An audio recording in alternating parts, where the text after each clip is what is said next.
की क्लास में हम एक तारा कविता का कल हमने जहाँ पर उसको छोड़ा था वहीं से लगातार अर्थ सीखेंगे। तो आज की कविता है, अरुणाई प्रखर शिशिर से डर, तरु शिखरों से वह स्वर्ण विहग, उड़ गया खोल निज पंख सुभग, किस गुहा नीड़ में रे किस मग, मृदु मृदु स्वप्नों से भर अंचल, नवनील नील कोमल कोमल, छाया तरुवन में तम श्यामल, पश्चिम नभ में हूँ रहा देख, उज्ज्वल अमंद नक्षत्र एक, अकलुष अनिंद्य नक्षत्र एक, ज्यों मूर्तिमान ज्योतित विवेक, उर्मे हो दीपित अमर टेक, किस स्वर्णाकांक्षा का प्रदीप वह लिए हुए, किसके समीप, मुक्तालोकित क्यों रजत सीप, क्या उसकी आत्मा का चिरधन स्थिर, अपलक नयनों का चिंतन, क्या खोज रहा वह अपनापन, दुर्लभ रे दुर्लभ अपनापन, लगता यह निखिल विश्व निर्जन, वह निष्फल इच्छा से निर्धन, वह निष्फल इच्छा से निर्धन।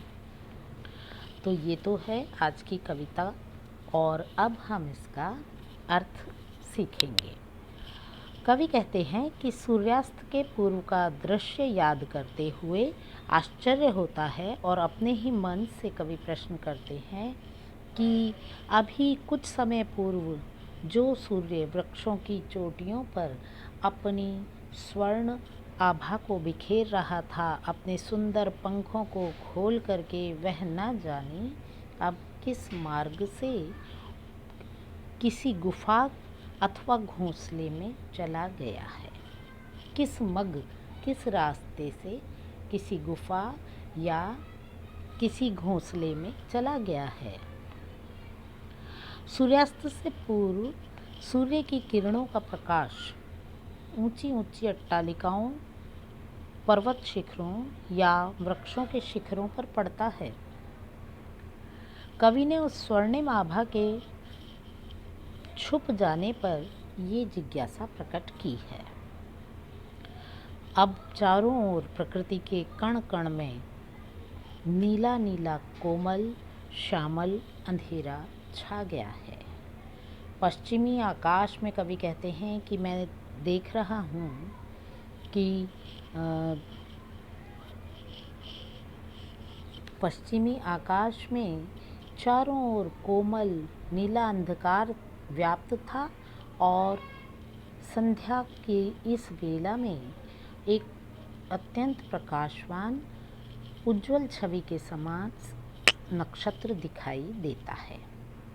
अकलुष अनिंद्य नक्षत्र एक, जो मूर्तिमान ज्योतित विवेक।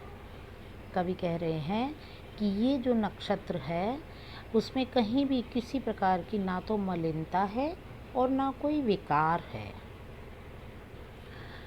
वह दोष रहित है।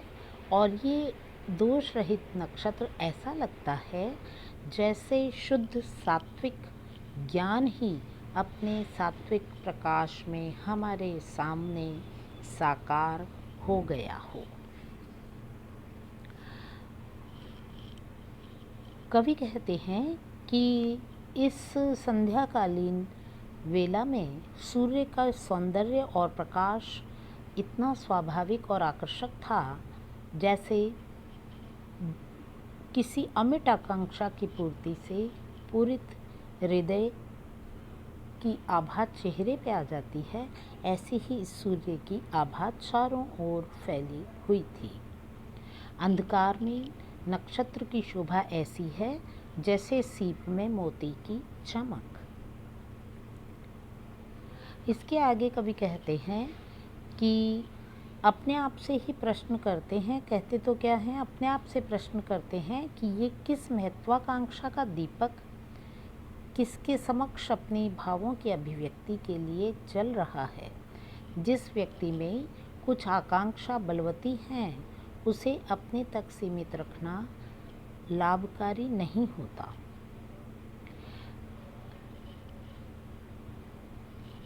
किंतु जब वही आकांक्षा स्वर्णाकांक्षा किसी बड़ी शक्ति अथवा समाज को सामने रखकर व्यक्त की जाए अथवा उसकी पूर्ति का प्रयास किया जाए, तभी उसमें सफलता मिलनी सरल और स्वाभाविक हो जाती है। इसके पश्चात कवि कहते हैं कि निरंतर चमकने वाले नक्षत्र को देखकर कवि जानना चाहते हैं कि क्या ये कोई आत्मज्ञानी साधक है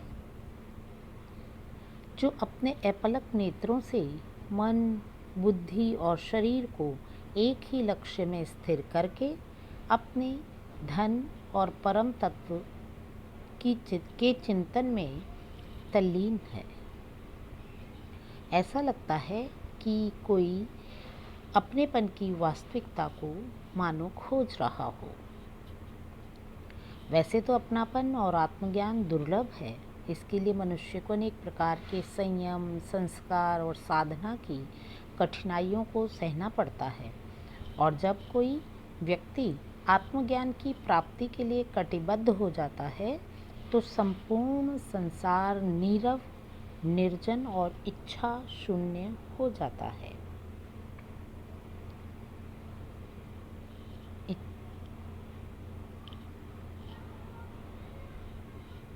सांसारिक आकर्षण, वैभव विलास, ऐश्वर्य की चमक उसे लुभा नहीं पाती, या कि अपनी इच्छा को साकार स्वरूप ना पाकर मनुष्य एकदम उदास हो जाता है।